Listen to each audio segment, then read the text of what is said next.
All right, cheers everyone.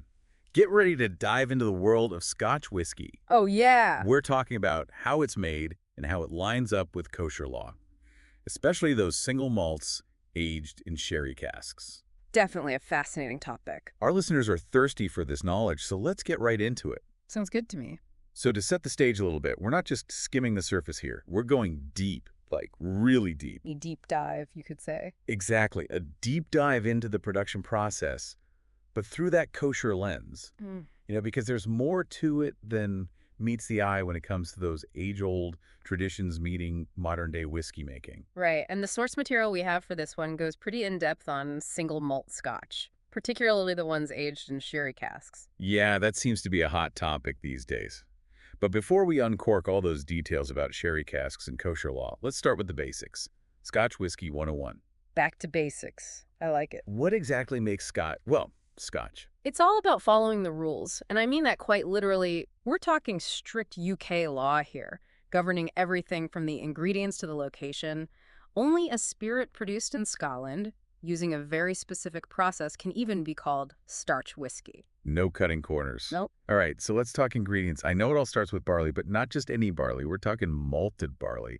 What's so special about it? Malting is key. It's like waking up the barley's potential. Yeah? We soak it, let it germinate, and then dry it with heat. And sometimes we even use peat smoke during drying. That's where those signature smoky flavors come from. Ah, the peat. That makes sense. This whole process creates enzymes that are really important later on. How so? They help convert the barley's starches into fermentable sugars. Gotcha. So malting is all about prepping the barley for its grand transformation, like pre-gaming, but for whiskey. Pretty much. So what happens next? Does this prepped barley get to party? It's party time in the mash tun. We take the malted barley, which we now call grist, and mix it with hot water. Like a giant bubbly barley tea party. Exactly. This creates a sugary liquid called wort. And that, my friend, is where the yeast arrives. Ready to turn that sugar rush into alcohol. You got it. That's fermentation. The result is a beery liquid called wash. Okay, so we got this wash. Yeah. Sounds more like a strong beer than a fine whiskey at this point. Yeah, it's definitely a stepping stone. So is distillation the magic that elevates it to spirit status? You could say that. And remember, it's double the distillation for Scotch. Twice the fun. It goes through a larger wash still first and then a smaller spirit still. Two different stills. Interesting. Why is that? Think of it as refining a diamond. Each distillation purifies and concentrates the alcohol, leaving us with the good stuff. Makes sense. So much expertise involved. It's like each drop has a story. It's an art. But even after this double distillation process, it's still not Scotch whiskey yet, right? You're on the right track. There's more. Oh, yeah. The final act, and a crucial one for both flavor and our discussion about kosher status, is maturation. Okay, the maturation phase. This is where the new make spirit rests, sometimes for years. And it rests in oak casks. I've heard a lot about these casks. They're not just storage containers, are they? Not at all. They're like flavor banks. Flavor banks. Yeah, they often previously held other alcohols like sherry, bourbon, or even rum. Interesting. The spirit interacts with the wood over time, absorbing those flavors and developing its unique character and its color. And speaking of those flavor banks, this is where things get interesting for us, right? I was wondering when you'd ask. Because Scotch itself is made from grain. Yeah. Which seems pretty straightforward from a kosher perspective. But those sherry casks, Ah, yes. that's where the potential wine touch comes in, doesn't it? Exactly. This is where that kosher curveball comes into play. We call this stam yanam. Skamia. It basically means wine touch in Hebrew. Okay. It essentially means wine that's been handled, or in this case absorbed, by a non-Jew. Interesting. Jewish law generally prohibits stam yana. And the issue with sherry casks is those lingering traces of wine that have been absorbed into the wood over time. Exactly. Okay, so even though it's just remnants of wine absorbed in the wood and not like actual wine being added to the Scotch, it still raises a red flag for some. It sure does. But how much wine are we talking about here? Like, is it a surface level thing, or does the wine really soak deep into those wooden staves? That's a great question, and it's one that's sparked a lot of debate among kosher authorities. Really? Some believe it's just surface-level absorption, Okay. but others argue the wine goes deeper, like the entire thickness of the wood. Wow. Okay, so that distinction really matters. It's a game changer. It determines whether the Scotch itself can actually nullify those non-kosher wine traces. Nullify. Like a kosher magic trick. Not quite magic. Is there a specific principle for that? There is. It's called betul bishush. Bitul beshish. Okay, we're going to need to unpack that. But first, cheers everyone. Let's take a quick break, and we'll be right back to break down this kosher conundrum. Welcome back, everyone. So before the break, we were getting into betul beshish. It sounds like a game changer when it comes to this whole Sherry Cask conundrum. It's a pretty important concept, yeah. Basically, it means nullification by a 6-to-1 ratio. 6-to-1 ratio, so like a numbers game. Kind of, yeah. Imagine you have a tiny bit of something non-kosher. Okay, like a drop of, say, non-kosher wine. Exactly. And you mix that with a much larger amount of something kosher. Like a whole pitcher of kosher grape juice. Well, grape juice has its own things, but you get the idea. If that non-kosher drop is less than 1/6 of the total volume, it's considered nullified. So in that case, the kosher grape juice would overpower that tiny bit of non-kosher wine. You got it. At least that's the principle behind it. Okay, so going back to our sherry casks, are you saying that the large volume of kosher Scotch whiskey in the cask might be enough to nullify those trace amounts of non-kosher wine remnants? That's the million-dollar question. But it makes sense in theory, right? If there's way more Scotch than there are lingering traces of sherry, then maybe, just maybe, those concerns become a non-issue. In theory, yes. But remember how we talked about those different opinions on how deeply wine penetrates the wood? Right, right. Surface level versus all the way through. That's going to play a role here. Because if the wine goes really deep, we're talking about a lot more potential wine touch than if it's just a surface thing. Ah, so that impacts how we even calculate that 6-to-1 ratio. Exactly. And then there's another layer to consider. It's not just about the sherry itself, but also the principle of betuldish. There's debate about whether it applies to all liquids equally. Oh, interesting. So you're saying the nullification rules might be different for different types of liquids. That's the debate. Some sources say it has to be water specifically for that 6-to-1 ratio to work. Others say any kosher liquid will do. Huh. Like, would that mean you need way more kosher grape juice to nullify that drop of wine compared to just using plain water? That's the kind of question those sources are grappling with. Wow, this is getting complicated. It's a deep dive, remember? And this is where it gets really interesting. It's not just theoretical. Those sherry casks are huge. Right, like how big are we talking? We're talking 500 liters, sometimes even more. Okay, so we're not talking about a little home distillery operation. No way! These are massive, and that means a lot of surface area. And a lot of potential for absorbed wine if it's really seeping deep down into the wood. Exactly. So reaching that 6-to-1 ratio might not be as simple as it sounds. Right, right. It's not just a drop in a bucket when you're dealing with casks of that size. Okay, so let's say, hypothetically speaking, that a particular Scotch has a very, very subtle sherry flavor. Like, you really need a trained palate to even detect it. Okay. Would that subtle influence still be a concern? Like, does the intensity of the flavor even matter in terms of kosher law? That is a fascinating question. It brings up another important concept in Jewish law, avida latama. Avida lama. It gets at the intention behind using a non-kosher ingredient.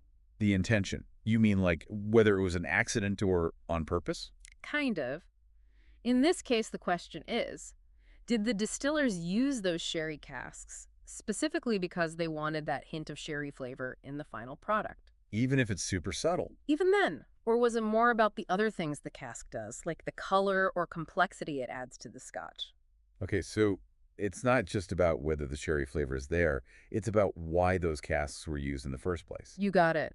And this is where things can get tricky. Because we're basically trying to get inside the heads of these distillers. In a way, yes, trying to understand their motivations. Were they going for a hint of wine or just a more well-rounded, complex Scotch? And there's no easy answer, unfortunately. Because some distillers are very open about their methods. Like, they'll say, oh yeah, we aged this Scotch in sherry casks for X amount of time to give it those lovely notes of dried fruit and spice. Right, some wear it as a badge of honor, but it's not always so clear-cut.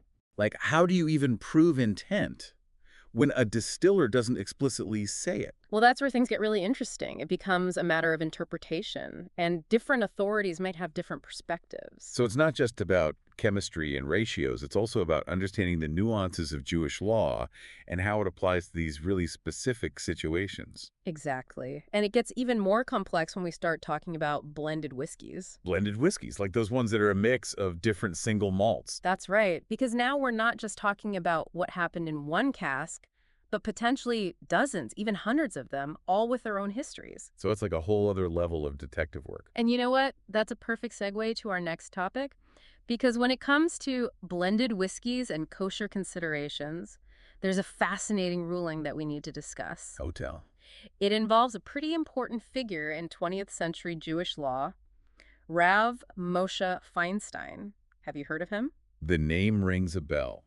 But I have to admit, I'm a little fuzzy on the details. No worries, it's a common question. Yeah. So who was this Rav Moshe Feinstein, and why are his rulings so important when it comes to, figuring out if our whiskey is kosher? Okay, so imagine a world where you have these ancient traditions and laws. Okay, I'm with you. And they need to be applied to modern-day situations. Like whiskey production. Exactly. That's where someone like Rav Moshe Feinstein comes in.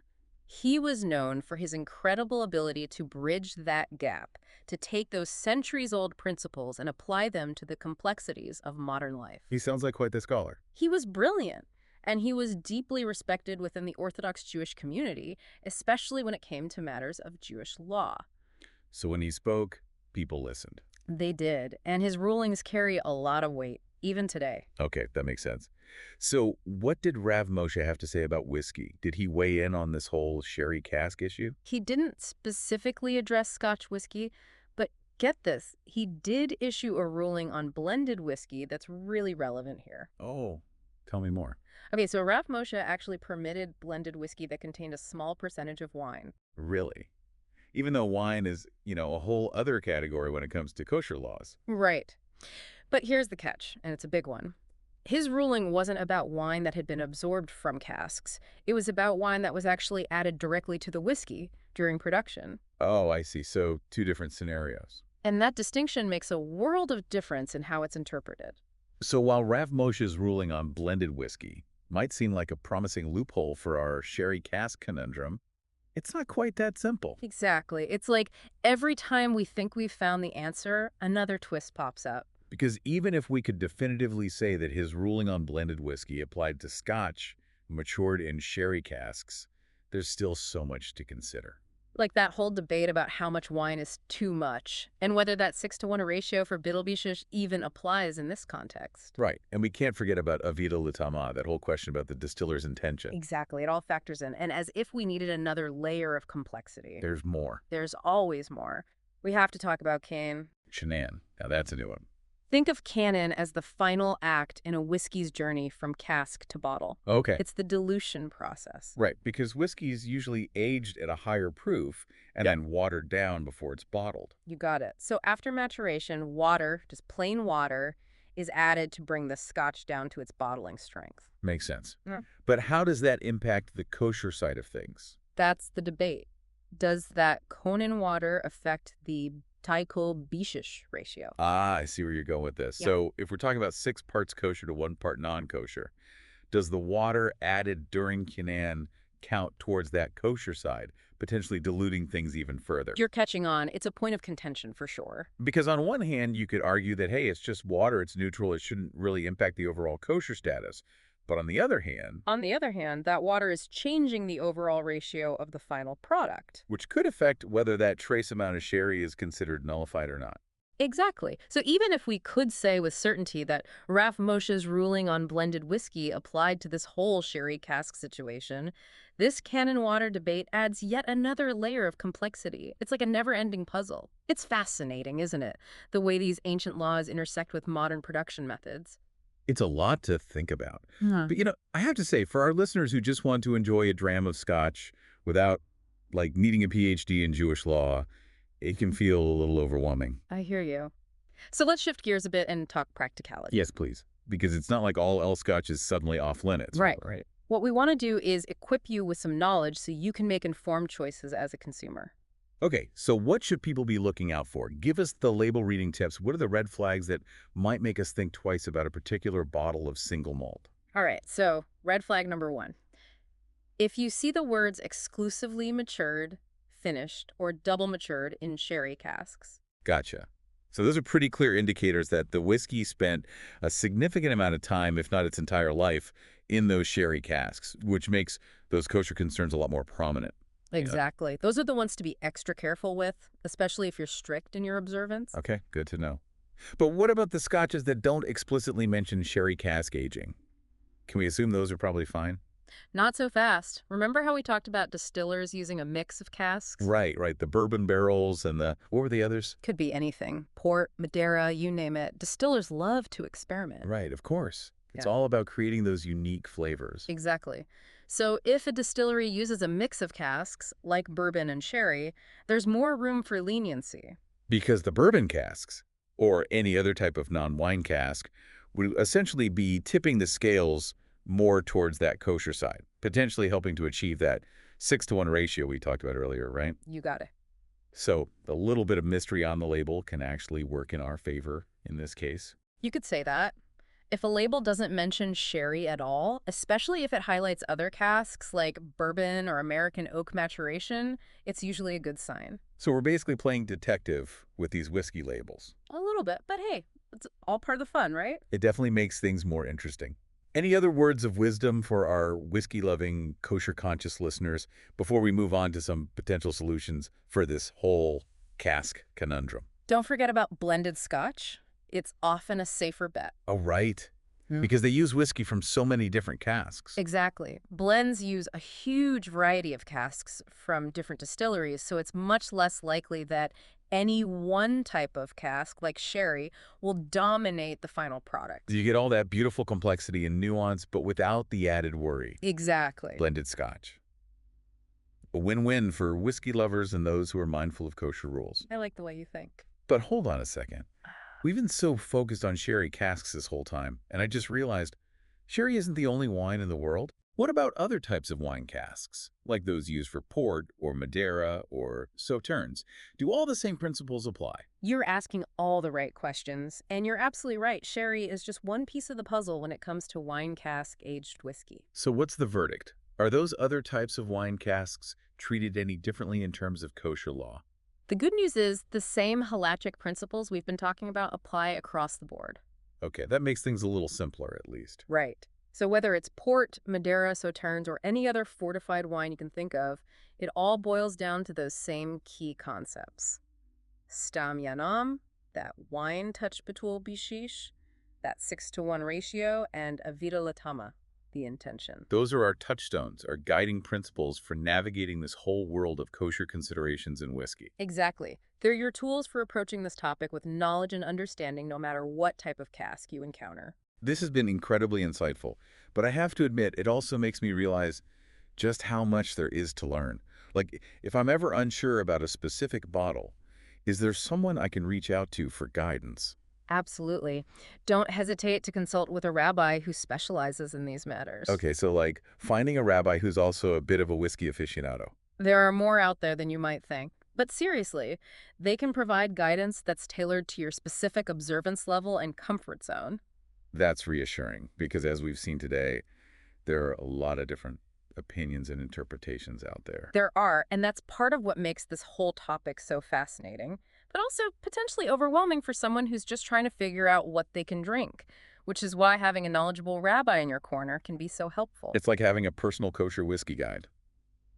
But before we wrap things up, I have one more question that's been bugging me. I'm all ears. Knowing how much emphasis is placed on using these specific casks and how expensive they can be, has anyone ever tried to, I don't know, kosherify them? Like, is there any way to take a sherry cask and make it, well, kosher? You'd be surprised. People have definitely explored some creative solutions. Oh, really? Tell me everything. What are we talking about here? Like some kind of special kosher cask cleaning ritual? Well, not exactly a ritual, but there are a few methods that have been proposed and even attempted. This is getting good. Lay it on me. What are the options? One idea is hagala.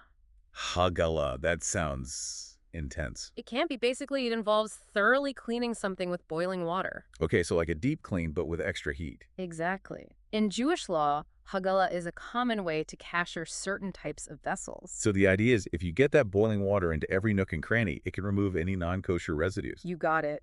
And it works great for pots and pans and other kitchen utensils. But we're not talking about your average cooking pot here. We're talking about these enormous wooden casks that have potentially been soaking up wine for years. Precisely. And that's where hagala gets tricky. for it to be effective, that boiling water needs to reach every single part of the cask's interior, every crevice and pore in that wood. And with a cask that size, that seems challenging, to say the least. To say the least, it'd be like trying to give a giant sponge a boiling water bath. And that's not even considering the potential damage to the cask itself. Right, because heat and wood don't always mix well. You got it. So while Hagala is a great option for some things, it's probably not the best solution for koshering sherry casks. It's just not practical on that scale, and there's a risk of ruining the cask in the process. Makes sense. Okay, so Hagala is out. What about something more hardcore? Like, what if we took a page from the bourbon playbook and just gave those sherry casks a good charring? Now, there's an idea. It's definitely thinking outside the box. But unfortunately, it doesn't quite align with the requirements of kosher law. Really? Mm. Why not? I mean, if those bourbon barrels can handle it, why not sherry casks? It's all about the heat. You see, while charring those bourbon barrels does impart some lovely flavors, the level of heat used in that process isn't intense enough to be considered koshering. Interesting. So even though it seems like a really intense process, it doesn't quite meet those kosher standards. It's all about those technicalities, you know. Jewish law is very specific about the level of heat required for certain types of koshering. And charring, at least as it's done for bourbon barrels, doesn't quite reach that threshold. Okay, so charring is a no-go. Are there any other methods that might actually work? What about like a super thorough cleaning? Now you're talking. That method is called miliviri.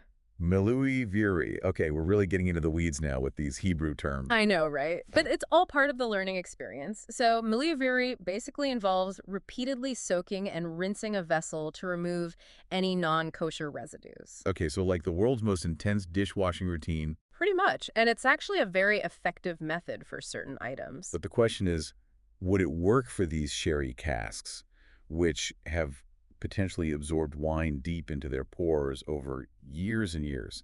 That's the million-dollar question, isn't it? Because we're not just talking about a little bit of surface residue here. We're talking about potentially deeply embedded wine. And that's where the debate comes in. Some authorities believe that miliviri, if done properly and thoroughly enough, could potentially kosher those casks. Okay. But others are more hesitant, arguing that it's extremely difficult, if not impossible, to guarantee that all traces of wine have been removed. So miliviri might be a possibility, but it's not a surefire solution. It's definitely an area where you'd want to consult with a rabbi who really knows their stuff to get a more definitive answer. Makes sense. Okay, so we've talked about boiling water, we've talked about charring, we've talked about intense soaking and rinsing. What about going straight to the source? What if we just used kosher wine casks from the start? Ah, now you're thinking like a true innovator. And honestly, using kosher wine casks from the get-go is, in many ways, the ideal solution. Right. It cuts out all the middlemen, all those concerns about non-kosher wine remnants. It does. But like most things in life, it's not quite that simple. Let me guess. Sourcing those kosher wine casks is no easy feat. You know me too well. Finding a consistent supply of kosher wine casks that are also suitable for aging Scotch whiskey is incredibly challenging. Because it's not like kosher wine casks are just like sitting around in a warehouse somewhere, readily available for any distiller who wants them. Right, and it gets even more complex when you start considering where those casks are coming from. What do you mean? Well, if we're talking about using casks from Israeli wineries, for example, there are additional halachic considerations related to mazer that come into play. Mazer. That rings a bell. Can you refresh my memory? Of course. Mazer essentially refers to the biblical practice of tithing. Okay, right, tithing. It's a whole system with its own set of intricate rules and interpretations. Wow, so even when we try to simplify things by going straight to the source, using kosher wine casks from the get-go, we still run into these complex considerations. It highlights just how intertwined these topics are. Whiskey production, Jewish law, global trade, even ancient agricultural practices. It's a fascinating web. It's a lot to take in, but it's also incredibly interesting. Who knew that something as seemingly straightforward as a glass of Scotch whiskey could lead us down such a winding path of exploration? That's the beauty of deep dive, isn't it? You never know what you might discover along the way. Well said. We've covered so much ground today, from the barley fields of Scotland to the intricacies of Jewish law. It's been quite a journey. But before we get too caught up in all the complexities, let's bring it back to our listeners. Yes, let's do that. At the end of the day, people just want to enjoy a glass of Scotch without a side of existential crisis. Right. It's supposed to be enjoyable, not stressful. So what's the main takeaway here? What's the most important thing for our listeners to remember as they navigate the world of kosher Scotch whiskey? I think the biggest thing is just to be informed. You know, you've been on this journey with us. You've explored the complexities. You've learned the terms. You've peeked behind the curtain of whiskey production and kosher law. Right. It's about having that knowledge so you can make choices that you feel good about. Exactly. It's about finding that balance between enjoying a dram of your favorite scotch and staying true to your own level of observance. Because it's not about saying no to all Scotch. It's about saying yes to being a mindful drinker. Right. Exactly. Read those labels carefully. Do your research. Maybe channel your inner whiskey detective. A little bit. And hey, remember those resources we talked about. If you're ever unsure about a specific bottle or just want a second opinion, don't hesitate to reach out to a rabbi who specializes in these matters. Yeah, it's like having a kosher whiskey confidant on call. Somebody can help you navigate those trickier decisions. Exactly, because as we've seen today, there are a lot of different perspectives and interpretations out there. There really are. This whole deep dive has been eye-opening. I had no idea there was so much to consider when it comes to enjoying a glass of Scotch. It's more than just a drink, isn't it? It's a tapestry of history, tradition, craftsmanship, and even a bit of mystery. Beautifully put. We've gone from barley to barrels to the very essence of what it means to make informed choices as consumers. And I think that's something worth celebrating. Cheers to that. Cheers to that. And cheers to our amazing listeners for joining us on this deep dive. We hope you've learned a thing or two, maybe sparked some interesting conversations around your next whiskey tasting, and most importantly, feel empowered to make choices that align with your own values. Well said. And remember, the exploration doesn't end here. Keep those questions coming, keep those conversations going, and keep seeking out that deeper understanding. Because that's what it's all about. Until next time, happy dramming, everyone.